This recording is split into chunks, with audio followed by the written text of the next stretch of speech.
This is my diary of living with unwanted macaws.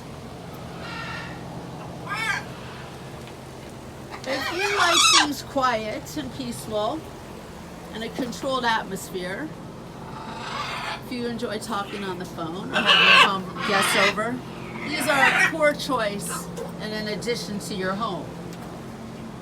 They make ear-splitting shrieks because their voices for traveling through the canopy of a rainforest. And people think they're great talkers. They are not great talkers. A macaw, when it speaks, is kind of like a backwards whistle.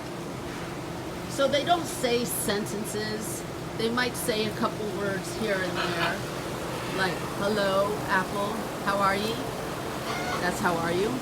And look at that, a few things like that, but no sentences, no paragraphs. And it's normal for them to do their screaming all the time. It's not normal for them to sit in a cage and be quiet and only speak when you want them to. Training them is also cruel and stupid.